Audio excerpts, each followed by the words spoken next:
नमस्कार, आप देख रहे हैं प्रदेश का भरोसेमंद news channel India news Rajasthan और मैं हूं आपके साथ शुभेंदु सिंह। स्वागत है आप सभी का हमारे खास कार्यक्रम बड़ी बहस में। और आज बात प्रदेश में अपराध के आंकड़ों पर होगी। राजस्थान में क्राइम का ग्राफ तेजी के साथ बढ़ रहा है। राजस्थान पुलिस के डीजीपी एमएल लाठर ने बीते साल की उपलब्धियों और नए साल की प्राथमिकताओं को लेकर के प्रेस कॉन्फ्रेंस की। इस दौरान डीजीपी लाठर ने खुद ही अपनी पीठ थपथपाते हुए बीते साल को राजस्थान में कानून व्यवस्थाओं को बेहतर बताया।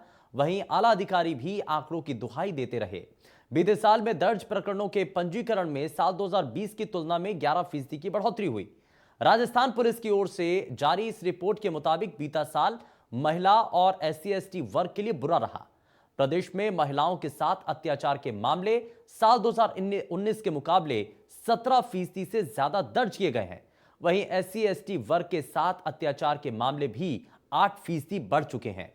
वहीं डीजीपी एमएल लाठर की माने तो प्रदेश में महिला अत्याचार रोकने के लिए ASP स्तर के अधिकारियों के नेतृत्व में अब एक स्वीको का गठन किया गया है और महिलाओं और नाबालिगों के साथ यौन शोषण सहित जघन्य अपराधों पर निगरानी के लिए हीनियस क्राइम मॉनिटरिंग यूनिट गठित की गई है।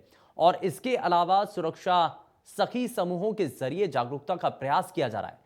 साल 2021 में महिलाओं और मासूम बच्चियों के साथ हुए अपराधों में केस ऑफिसर स्कीम के तहत त्वरित कार्रवाई कर दोषियों को सजा दिलवाई गई है। वहीं प्रदेश में अपराधों और अपराधियों पर लगाम कसने के लिए पुलिस ने अवैध हथियारों के खिलाफ विशेष मुहिम भी छेड़ी हुई है।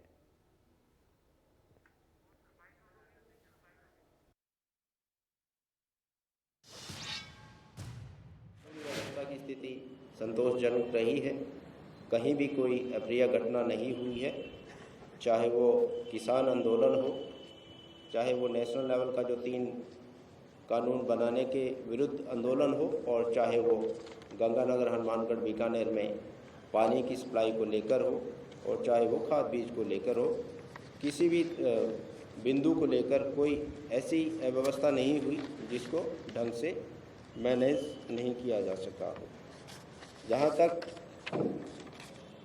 अंतर्राष्ट्रीय बॉर्डर पर दुश्मन देश की गतिविधियों पर निगरानी का सवाल हो, तो हमारी जो एजेंसीज है पुलिस की और केंद्रीय एजेंसियां सब ने साथ मिलकर काम किया।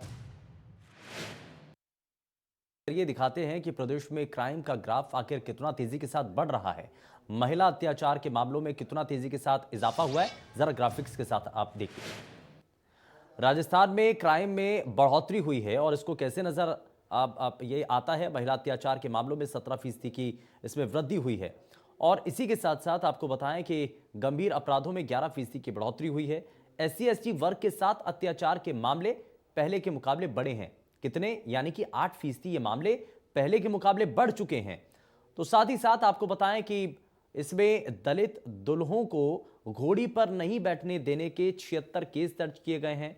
और इसी तरीके से अलग अलग इसको अलग अलग कैटेगरी में रखा भी गया है, इसको चिन्हित भी किया गया किस आधार पर कितने मामले सामने आए हैं। गंभीर अपराधों में 11% की बढ़ोतरी हुई है, यानी कि गंभीर अपराध पहले के मुकाबले बढ़े हैं, 11% की इसमें बढ़ोतरी हुई है। तो ये जो अपराधों का ग्राफ है, जिस तेजी के साथ बढ़ा है, जो इसमें इजाफा हुआ है, इस सब के बावजूद भी डीजीपी अपनी पीठ थपथपाते हुए नजर आते हैं। लेकिन एक बार फिर से आप जरा ग्राफिक्स देखिए। डकैती में 2.63% की वृद्धि और इसी तरीके से चोरी में 21.53% वृद्धि। संपत्ति संबंधी अपराधों में लगभग 21% की वृद्धि हुई है, यानी कि इसमें भी जो संपत्ति से जुड़े हुए जितने विवाद या अपराध हैं उसमें भी इजाफा हुआ है। साल 2021 में 18.66% केस पेंडिंग रहे।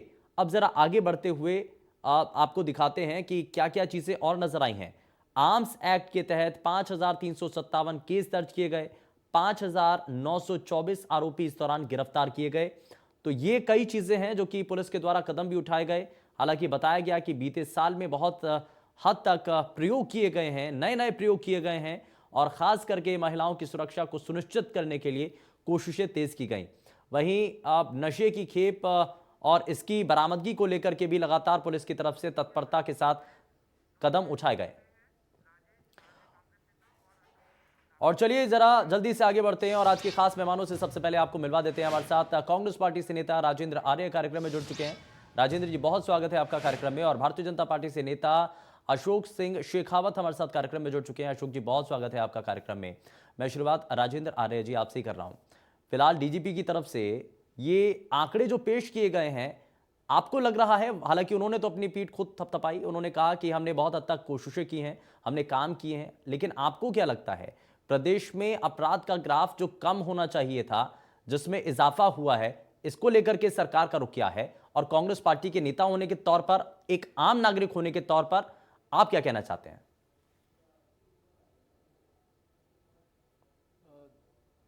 देखिए शुभेंदु जी, जहाँ तक एक पब्लिक फ्रेंडली पुलिस स्टेट की बात हो तो इसमें निश्चित रूप से राजस्थान ने एक बहुत ही महत्वपूर्ण शुरुआत की है। और जब हमने राजस्थान के अंदर अनिवार्य एफआईआर सिस्टम व्यवस्था लागू की थी, तब हमने और माननीय मुख्यमंत्री जी और डीजीपी साहब ने कहा था कि निश्चित रूप से एक बार मामले बढ़ेंगे, लेकिन मामले बढ़ना हमारे लिए चिंता की बात नहीं है, लेकिन लोगों के मन में जो भय है पुलिस को लेकर, वो भय खत्म होना चाहिए। और वही बात हुई आज। अगर इन्वेस्टिगेशन की बात हो, आपने देखा होगा कि राजस्थान के अंदर जो इन्वेस्टिगेशन के मामले पहले करीबन एवरेज ये था 2018 में 241 दिन, रेप के केसेस में 241 दिन लगते थे, वो अब घटकर करीबन 86 दिन रह गए हैं, जो कि अपने आप में एक बहुत बड़ी बात है कि लोगों का विश्वास बढ़ा है और इन्वेस्टिगेशन पुलिस की बहुत तेजी से बढ़ी है। और इस तरीके से तमाम तरीके के मामले हैं, चाहे थानों के अंदर नवाचारों की बात हो, करीबन 563 थानों के अंदर 663 थानों के अंदर स्वागत कक्ष बन चुके हैं और 158 थानों के अंदर स्वागत कक्ष निर्माणाधीन है। इसके अलावा 73 पुलिस कर्मियों को विशेष पदोन्नति दी गई। उसके अलावा उन्हें 294 पुलिस अफसरों को मतलब नगद इनाम और प्रशस्ति पत्र भी दिए गए। और ये तमाम बातें, पुलिस कर्मियों के जो बच्चे हैं उनको 5 करोड़ 6 लाख स्वीकृति की गई है छात्रवृत्ति के रूप में। तो ये तमाम चीजें हैं पुलिस प्रशासन के साथ में। पुलिस, आपने देखा होगा 2000 का सबसे मुश्किल दौर था, जब पुलिस ने हमारे पूरे के पूरे, जब ऑक्सीजन का संकट था, अस्पतालों में अफरा तफरी थी, सड़कों पर एक पेशेंट को उधर से लाने में ट्रैफिक मैनेजमेंट, लॉकडाउन, ऐसी तमाम चीजें थी। उस पूरे के पूरे 2021 के सबसे मुश्किल दौर के अंदर पुलिस ने जिस तत्परता से और जिस ईमानदारी से और तेजी से काम किया, उसका परिणाम हुआ कि हमारी पेंडेंसी 2020 में जो कि करीबन 12% थी, जो घटकर 9% रह गई। तो लगातार पुलिस अपना करियर, जो पुलिस की जो निस्तारण की है, मतलब 97 से 99% तक मामले निस्तारित हो रहे हैं, चाहे मतलब जब्ती की बात हो, चाहे बरामदगी की बात हो। आपने देखा होगा कि करीबन आर्म्स एक्ट में आप आम नागरिक के तौर पर भी संतुष्ट हैं और सरकार के तौर पर भी प्रशासनिक अधिकारियों के स्थान से आप संतुष्ट हैं? 5924 लोगों को गिरफ्तार किया गया। हाँ, आप संतुष्ट हैं सर इससे? सर देखिए, आप एक नहीं, संतुष्टि की बात यह है कि पब्लिक फ्रेंडली पुलिस स्टेट के रूप में अगर आप देखेंगे तो पुलिस का जो पब्लिक के प्रति जो एक रवैया होना चाहिए, आपने देखा होगा केस ऑफिसर जो सिस्टम लागू हुआ, उसके बाद में जिस तरीके से एक बार मामले बढ़ने के बाद उन मामलों का जल्दी से निस्तारण हुआ।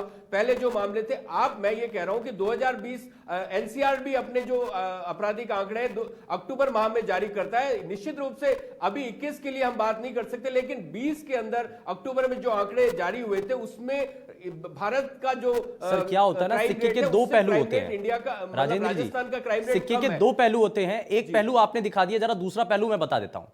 अगर आप ये कह रहे हैं कि प्रदेश के अंदर क्राइम का ग्राफ बढ़ रहा है, तो ये अच्छे संकेत हैं कि लोग अपने एफआईआर जो है वो दर्ज करा रहे हैं। तो यानी कि अगर आप दूसरे राज्यों के ऊपर अभी तक आरोप लगाते रहे थे, जहां पर भारतीय जनता पार्टी की सरकारें हैं, आप ये कहते रहे थे कि क्राइम का ग्राफ बहुत तेजी के साथ बढ़ रहा है सर, तो यानी कि इसका मतलब यह है कि वहां पर भी अब जो पुलिस है बहुत फ्रेंडली हो गई है। सर असल मायने में तो सवाल यह है कि अब पहले के मुकाबले अपराध बढ़ रहे हैं, केस रजिस्टर होना यानी कि अपराध बढ़ रहे हैं ना, इसका मतलब तो यह भी है।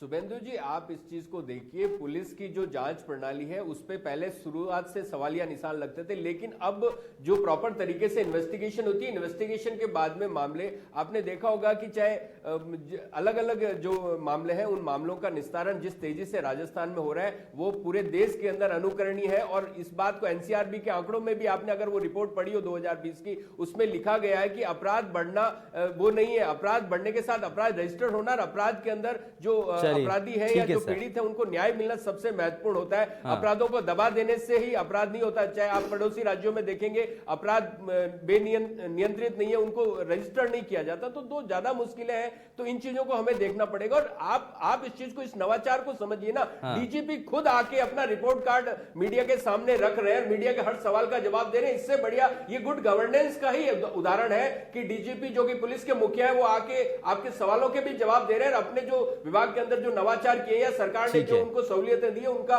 पूरा का पूरा आपके सामने मीडिया ठीक के है सामने सर, रख ठीक है। रहे हैं। अशोक तो सिंह ये अपने शेखावत आप में जी, गुड गवर्नेंस की अशोक बात जी, है। मैं हम ठीक है जरा अशोक जी को भी छुपाना शामिल नहीं कर रहा हूं। चाहते। अशोक जी, ये नवाचार का जो नया तरीका है ये कितना आपको रास आ रहा है? आपको लग रहा है कि बढ़ता अपराध का ग्राफ जिसको कह रहे हैं कि ये तो और भी ज्यादा लोगों के साथ पुलिस फ्रेंडली हो गई है, इसलिए रिपोर्ट दर्ज हो रही हैं, मामले सामने आ रहे हैं, इससे पहले तक तो शिकायतें नहीं हो रही थी।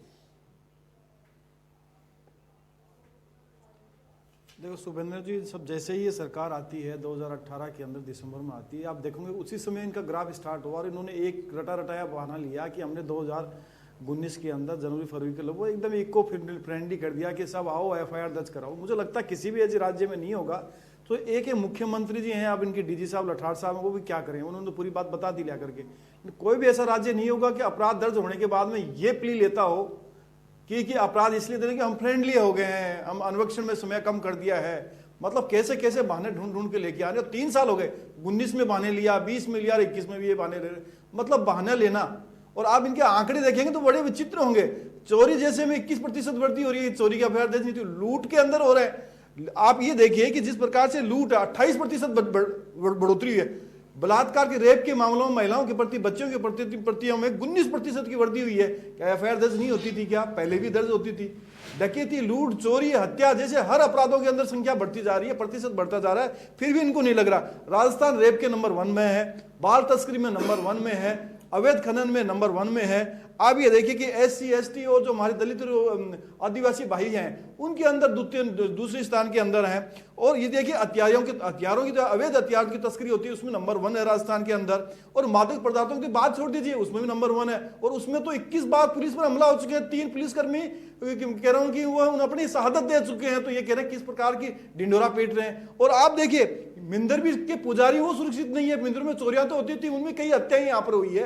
दलित दूल्हों के ऊपर आप देखिए 76 दलित दूल्हे हैं, उनके उतारने की घटनाएं सामने राजस्थान के अंदर आई है। उसके अलावा जेल के अंदर गैंग चल रही है, संगठन गिरोह चल रहे हैं और वहां से किस प्रकार से राजस्थान की अराजकता का फैला रहे हैं, उसको रोकने के अंदर राजस्थान की सरकार है वो नहीं, फेलियर हो अशोक रही जी, है। जनता ने तो साथ ही मौका मैं आपको भी आपको दिया था ना बताऊं, इससे पहले। आप देखिए कि चलानी गार्ड है। आप रोक पाए थे क्या? जनता ने इससे पहले आपको भी मौका दिया था। बढ़ते ये सवाल अपराधों को आपने सही रोकने के पूछा। लिए मैं आप जो एक बार सवाल रोक आज के की तो मैंने सरकार पर उनके उठा उत्तर रहे दे रहा हूं हैं, कि ये मौका जो आपके पास भी DGP था अशोक जी। देखो कि मैं बताऊं ITI एक्टिविटीज है, उस पर सरेआम राजस्थान के अंदर हो रही है। क्या पहले कभी ऐसी घटनाएं होती थी राजस्थान के अंदर? नहीं होती थी। राजस्थान के अंदर ये देखिए थानों के अंदर क्या महिलाओं के साथ में बलात्कार की इतनी प्रकार की घटनाएं ज्यादा होती थी क्या? आज इस सरकार में हो रही है। होने का मैं मना नहीं करता, लेकिन जिस प्रकार की घटनाएं राजस्थान के अंदर हो रही है और उन घटनाओं के अंदर अब पुलिस पीट रही है और वही पुलिस किस प्रकार की महिलाओं के प्रति कैसे अत्याचार कर रहे हैं। और ये देखिए कि उसके अलावा आप थानों के अंदर किस प्रकार से लोगों को लाया जा रहा है और उनको पीटा जा रहा है और खुद भी पीट रहे हैं। किससे? मादक तस्करियों वालों से पीट रहे हैं और जो संगठन गिरोह चला रहे हैं उनसे पीट रहे हैं। और उसके अलावा आप देखिए इन्होंने कहा कि हम फ्रेंडली हैं और राजस्थान से 3 की बार में कह रहा हूं 3 साल से फ्रेंडली की बातें कर रहे हैं। और निस्तारण का इन्होंने बताया कि हमने निस्तारण बहुत अच्छा कर दिया। निस्तारण के अंदर आपने अभी चलान के अंदर 18% आपने भी पेश नहीं किए जितने भी हैं। और 18% के लगभग जो केसेज हैं उसमें तो कि मुखबिर इनको मिले ही नहीं है। और उन केसों के अंदर जो 34,000 के लगभग हैं उनके अंदर तो FIR लगा दी है कि साहब हमें नहीं मिल पा रहे हैं, हमारी पुलिस, राजस्थान की पुलिस नहीं ढूंढ पा रही है। ये कह रहे हैं साहब राजस्थान की पुलिस को हमने बहुत बढ़िया हथियार दिया, स्वागत कक्ष बनाया, तो स्वागत कक्षों के बनाया तो बात तो ठीक है, लेकिन आपने क्या भर्ती करी? नपगनी के अपराध जो बढ़ रहे हैं राजस्थान के अंदर उसको रोकने का प्रयास किया? तो इसमें ये कहीं भी नहीं बताएंगे सब कुछ फेल है, लेकिन एक पीठ थपथपाएंगे कि साहब हम राजस्थान के अंदर रोल मॉडल लेके आ रहे हैं। ठीक है। और FIR को राजेंद्र एकदम जी, यहाँ आराम से दो आके पहलू दर्ज करा दीजिए, कोई हैं। उसमें देखिए कोई दो दिक्कत चीजें नहीं है। और भी हैं यहाँ पर। एक तो ये है कि आप पुलिस सिस्टम के अंदर सुधार लाना चाहते हैं, जिसका जिक्र DGP साहब भी कर रहे थे। ML लाठर ने भी कहा कि हम कुछ ऐसी नवाचार हैं जो नई चीजें हैं हमने प्रयोग के तौर पर की हैं। ठीक है, नए प्रयोग होने चाहिए लेकिन उसका असर भी दिखना चाहिए। उसका असर ये दिखना चाहिए कि अपराधों का जो ग्राफ है, आप कह रहे हैं कि चलिए केस ज्यादा रजिस्टर हो रहे हैं, लेकिन आप कम से कम इस ग्राफ को कम तो करें ना। कोशिश इस बात की होनी चाहिए कि प्रदेश के अंदर अपराधी ना हो, ऐसी व्यवस्थाएं होनी चाहिए, पुलिस का इतना रौब होना चाहिए, या सरकार की, हमेशा अक्सर यही सवाल उठते हैं कि सरकार ने ढील दे रखी है।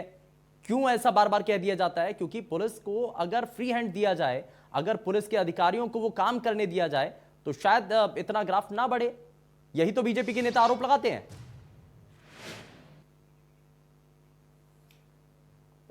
शुभेंदु जी, देखिए, पुलिस को पूरी तरीके से मतलब अपने काम को करने की आजादी है। आपने देखा होगा कि एडिशनल एसपी रैंक के अधिकारी के स्तर पर जो महिला अपराधों को रोकथाम के लिए जो नवाचार हुए, उसके बाद में पूरे देश के अंदर इस बात का देखा गया कि राजस्थान एक ऐसा प्रदेश है जहां पर महिलाओं के अपराध के लिए मतलब कहीं पे भी आप एफआईआर दर्ज करवा सकते हैं। ये चीज राजस्थान पहला हुआ। उसके बाद में लगातार जैसे 200 मामले के करीब हुए थे, जिसमें 18 ऐसे मामले थे जिसमें पुलिस में जाने के बावजूद उनके मामले दर्ज नहीं हुए थे। तो उन पुलिस अधिकारियों के खिलाफ सख्त कार्रवाई, और उसके अलावा 182 जो मामले थे जो उन्होंने मतलब पीड़ितों ने अपनी इच्छा से ही वहां पर मामले दर्ज करवाए। तो आप देखिए, चोरी के मामले, मतलब संपत्ति के जो विवाद है, संपत्तियों के जो विवाद है, कब्जा करने के जो मामले हैं, ये सर पहले भी अगर ये पहले भी सामने आते थे ना, तो इनकी शिकायतें तब भी दर्ज होती थी। लेकिन अब इसमें इजाफा हो चुका है, 20%, 21% ऐसे। आप देखिए ना, इसमें निस्तारण, मैंने आपको कहा ना, निस्तारण का प्रतिशत 97 से 99% है। मैं आपके निस्तारण से पहले ये समस्या नहीं होनी चाहिए। मेरा सवाल सर, राजेंद्र जी सुनिए ना, मेरा सवाल सिर्फ इतना सा है, आप ये कह रहे हैं कि हम सॉल्यूशन करें, लेकिन वो परेशानी खड़ी नहीं होनी चाहिए ना। अगर अपराध बढ़ रहे हैं तो सबसे पहले कोशिश, प्राथमिकता तो यही होनी चाहिए कि प्रदेश के अंदर अपराध ना हो, अपराध मुक्त प्रदेश बने। यही तो नारा दिया था आपने। शुभेंदु जी, अपराध मुक्त प्रदेश बनना हमारी सबसे पहली प्राथमिकताओं में है, लेकिन जो अपराध घटित हो रहा है उसका निस्तारण और उसका प्रभावी तरीके से रोकथाम करना भी हमारी प्राथमिकताओं में है। आज इस बात को आप नजरअंदाज नहीं कर सकते कि अपराध एक सामाजिक समस्या है। इसको अपन राजनीतिक चश्मे से देखेंगे तो बिल्कुल ठीक नहीं होगा। आपने देखा होगा कि पिछले पूरे 1 साल के अंदर पुलिस ने जिस तरीके से युवाओं के मामले में, चाहे आपके किसानों के आंदोलन के दौरान, युवाओं के आंदोलन के दौरान, या और भी जो आंदोलन हुए, या मतलब कोरोना का काल था, सबसे मुश्किल दौर था। आपने देखा होगा 3 महीने का इतना मुश्किल समय था जिसके अंदर हमारे जो कोरोना हेल्थ वॉरियर, जो कि हम इनको सैल्यूट करना चाहते हैं, इन्होंने अपनी जान पे खेलकर और 18-18 घंटे, 24-24 घंटे ड्यूटी कर और लोगों को राहत पहुंचाई। इनके पास में मतलब दिन नहीं देखा, रात नहीं देखा। के लिए तो हमारा भी सलाम है, इस जज्बे के लिए तो हमारा भी सलाम है, चाहे लेकिन व्यवस्थाओं को तय करने की जिम्मेदारी, हमें आज अगर आलोचना करते हैं तो हमें उनको इस बात के लिए शाबाशी भी देनी पड़ेगी कि उन्होंने उस विकट परिस्थितियों में, जबकि पूरी देश में नहीं पूरी दुनिया के अंदर विकट परिस्थिति थी, प्रदेश के अंदर विकट परिस्थिति थी, कोरोना काल के अंदर उन पुलिस के भाइयों ने या बहनों ने जिस तरीके से काम किया, उस काम के लिए हमें उनको देना पड़ेगा। 21 का जो काल है, 21 के काल में लगातार मामले घटे हैं। और मैं फिर आपको बोल रहा हूं कि एनसीआरबी के आंकड़े अक्टूबर के महीने में आते हैं, तो अक्टूबर के महीने में एनसीआरबी के जब आंकड़े आएंगे, तब आप राजस्थान के और देश के अन्य प्रदेशों से जब कंपैरिजन करेंगे तो आपको निश्चित रूप से उसमें कमी नजर आएगी। मैं अच्छा, कुछ एक्सपर्ट्स के द्वारा एक पहलू और जोड़ देता हूं मैं, राजेंद्र जी जरा सुनिए, एक पहलू और भी इसमें सामने आता है। ये कहा जाता है कि कोरोना संक्रमण की वजह से बहुत सारे लोगों की नौकरी चली गई, रोजगार चला गया, लोग जो है उस दौरान नौकरी उनके हाथ से निकल गई, तो आखिर में करते क्या? तो चोरी डकैती के मामले इसलिए भी ज्यादा बढ़े। कुछ लोगों की तरफ से यह भी कहा जाता है, आपको भी इसमें यही नजर आता है क्या? इसीलिए ग्राफ पड़ा क्या? देखिए, ये पूरा ग्लोबल ट्रेंड है। इसको, अपराध को आप किसी इलाके के साथ या स्थानीय स्तर पर नहीं कंपैरिजन कर सकते। ये पूरा का पूरा है। देखिए, मैंने आपको कहा ना कि लोगों का रोजगार छिनना या समाज के अंदर तनाव बढ़ना या किसी भी तरह का अभाव अभियोग होना अपराध बढ़ने का कारण है। ये आप अगर समाजशास्त्री इसको बेहतर तरीके से समझा सकते हैं और आप इस बात को समझते हैं, आपने बहुत सही पॉइंट आउट किया है कि अपराध बढ़ने के पीछे कहीं ना कहीं समाज के अंदर जो कमियां है या समाज के अंदर जो परेशानियां है या ग्लोबल स्तर पर जो परेशानियां है, चाहे मतलब रोजगार को लेकर है, चाहे आय को लेकर है, तो ये सारी बातें हैं। तो इसके लिए हमारी एक काउंसलिंग की पूरी व्यवस्था होनी चाहिए हर स्तर पर। पुलिस अशोक जी को जरा जोड़ रहा हूं, अशोक जी, क्या आपको भी यही नजर आता है, क्या आपको भी यही नजर आता है कि कोरोना संक्रमण के दौर में जो लोगों की नौकरी चली गई या जितना विपरीत परिस्थितियां बनी, उसकी वजह से ये अपराधों का ग्राफ बढ़ा, या फिर आपको लगता है कि सरकार की मंशा में कहीं कमी नजर आती है? अशोक जी।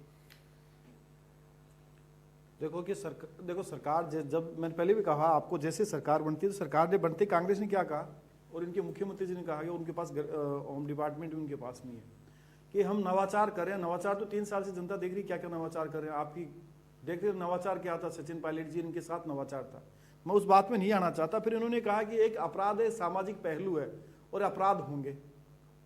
फिर सरकार किस लिए बनी? और आप जब विपक्ष में थे आप बार बार किस प्रकार के मामलों को लेकर के आप उठते थे? उस समय आप कहते कि सामाजिक अपराध एक सामाजिक पहलू है और उसका नहीं हो सकता। लेकिन उस समय आपने क्या कहा? उसने जो कहा और आप कथनी में अंतर आ रहा है, मैं ये बात कह रहा हूं।